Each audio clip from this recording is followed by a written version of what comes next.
حضرت فضیل بن ایاز بہت بڑے بزرگ گزرے. جوانی کا زمانہ تھا تو ایک خاتون سے آشنائی ہو گئی، محبت کا ربط قائم ہو گیا. تو ظاہرہ جوانی مستانی ہوتی ہے اور جنون کا ایک شعبہ کہا گیا ہے جوانی کو، اور پھر دل میں اس طرح کے رجحان پیدا ہو جائیں تو پھر وہ جنون کئی گنا بڑھ جاتا ہے. تو اس کے ساتھ وقت طے کیا اور اس کے ملنے کے لیے بے تابی کے ساتھ ان گھڑیوں کا، ان لمحوں کا انتظار کرنے لگے. خیر جب وہ وقت آیا تو اس کے گھر کی طرف چلے اور اس کے گھر کی دیوار پھلانگنے لگے تھے کہ ساتھ والے مکان سے کسی قاری قرآن کی تلاوت کی آواز کانوں میں پڑی. اور وہ پڑھ کیا رہا تھا، الم یان للذین آمنوا ان تخشع قلوبهم لذکر اللہ وما نزل من الحق. کیا اہل ایمان پہ وہ وقت نہیں آیا کہ ان کے دل اللہ کے ذکر اور اللہ کی یاد، اس کی محبت میں تڑپ اٹھیں اور وہ خوف خدا میں مبتلا ہو، اور جو نازل ہوا قرآن، اس قرآن کی محبت میں اس کے دل میں خشیت پیدا ہو. بس یہ کانوں میں پڑنے کی دیر تھی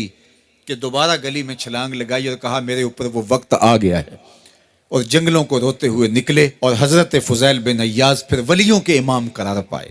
اس آیت نے ان کی زندگی بدل دی. کسی کی 30 سال، کسی کی 40 برس، کسی کی 50 سال، کسی کی 60 سال زندگی یہاں موجود لوگوں میں سے کسی کی اس سے بھی زیادہ اور کسی کی کم. اس آیت کریمہ کو ذرا اپنے اوپر وارد کریں تو اللہ ہمیں نصیب کر دے کہ ہمارے دل تیرے خوف سے کانپ اٹھے اور تیری خشیت سے ہمارے دل لرز اٹھیں، اور قرآن کے ساتھ ہمارا ربط مضبوط اور مستحکم ہو جائے، اور ہم یہ اقرار کرتے ہوئے تیرے حضور حاضر ہو جائیں، مالک وہ وقت آ گیا ہے کہ ہمارے دل تیری یاد سے، تیری محبت سے، تیرے پیار سے مالا مال ہو گئے، اور اپنی باقی زندگی ہم تیرے پیار میں، تیری محبت میں اور تیری یاد میں بسر کریں گے.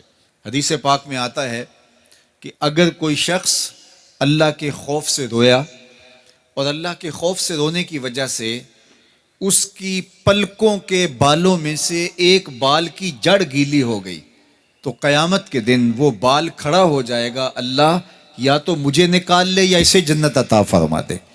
تو اللہ جل شانہ اس بال کو تو آنکھ سے نہیں نوچے گا، بلکہ اس شخص کو اللہ جنت عطا فرما دے گا. اللہ اکبر.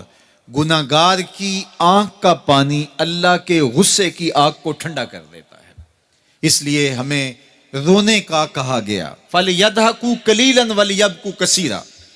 اللہ اکبر. ارشاد فرمایا کہ تھوڑا ہنسا کرو، زیادہ رویا کرو.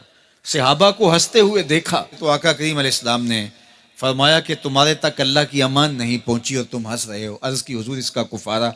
تو فرمایا اس کا کفارہ یہ ہے کہ جتنا ہنسے ہو اتنا ہی تمہیں رونا پڑے گا. میں اور آپ ذرا اپنی زندگی پر غور و تدبر کریں. ہماری زندگی میں ہنسنا زیادہ ہے یا رونا زیادہ ہے؟ سویر سے لے کر شام تک کہے زیادہ ہیں، ٹھٹھے زیادہ ہیں، مذاق زیادہ ہیں، لطیفے زیادہ ہیں، یا عبرتیں زیادہ ہیں؟ تفکر زیادہ ہے، تدبر زیادہ ہے، سوچ بچار زیادہ ہے، یاد الہی میں تڑپنا زیادہ ہے، آنکھوں سے یاد خدا میں بہنے والے آنسو زیادہ ہیں، یا غفلت سے پھوٹتے ہوئے کہے زیادہ ہیں؟ مجھے اور آپ کو اپنی زندگی کا ضرور محاسبہ کرنا چاہیے. ٹھٹھوں سے، مذاق سے ہماری مجلسیں بھرپور ہوتی ہیں. ہم دن میں جتنا ہنستے ہیں کیا اس کا 10واں حصہ بھی ہم تنہائی میں بیٹھ کے اللہ کی یاد میں روتے ہیں؟ اگر ایسا ہے تو مبارک ہو، اور اگر ایسا نہیں ہے تو اللہ سے آنسو مانگو، اللہ سے درد مانگو، اس کی یاد میں رونا مانگو، اس کے ذکر میں تڑپنا مانگو، اس کی محبت میں بے تابیاں مانگو، آنسو مانگو، سسکیاں مانگو. تڑپنے پھڑکنے کی توفیق دے، دل مرتضیٰ سوز صدیق دے. اس کے حضور عرض کرو کہ مالک ہمیں تڑپ دے، ہمیں سوز و گداز دے، ہمیں کیف و سرور کی دنیا نصیب فرما دے، ہماری آنکھوں کو آنسوؤں کا جمال عطا کر دے. اور اگر ہماری آنکھوں میں آنسو نہیں ہیں، ہمارے پاس کہے ہیں، کہتے ہیں جو ہنستا ہوا گناہ کرے گا وہ روتا ہوا جہنم میں جائے گا، اور جس نے یہاں دکھ سہے، تکلیفیں سہی، آلام سہے، اس کے بدلے میں اللہ تعالیٰ اس کو وہاں راحتیں عطا فرمائے گا.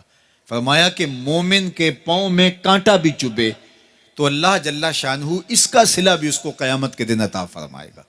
تو یہ جو تفکرات ہیں، یہ جو دکھ آتے ہیں، یہ جو تکلیفیں آتی ہیں، مصائب آتے ہیں، مشکلات آتی ہیں، اذیتیں ہمیں پہنچتی ہیں، تو اس پر صبر کرنا چاہیے اور اللہ کا شکر ادا کرنا چاہیے کہ ہم ان مصائب سے گزر رہے ہیں، ان مشکلوں سے گزر رہے ہیں.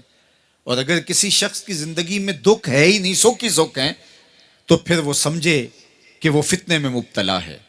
اس لیے زندگی کے اندر یہ آنے والی تکلیفیں، زندگی میں ملنے والے دکھ، اذیتیں، یہ اللہ تعالیٰ کی طرف سے ہمارے اوپر ایک انعام ہے، اور اللہ تعالیٰ جل شانہ اس کے بدلے میں ہمیں آخرت میں صلہ عطا فرمانے والا ہے. تو فرمایا رجل ذکر اللہ خالیا ففاضت عیناہ، وہ شخص جس نے تنہائی میں بیٹھ کے اللہ کا ذکر کیا، اللہ کو یاد کیا، اور پھر کیا ہوا؟ فرمایا اس کی آنکھوں سے آنسو ٹپکنے لگے. تو میرے اور آپ کے آقا و مولا نے فرمایا قیامت کے دن جب کوئی سایہ نہیں ہوگا، یاد الہی میں رونے والے کو اللہ اپنے عرش کا ٹھنڈا سایہ عطا فرما دے گا. تو یہ رونا بہت بڑی دولت ہے، یہ بہت بڑی سعادت ہے.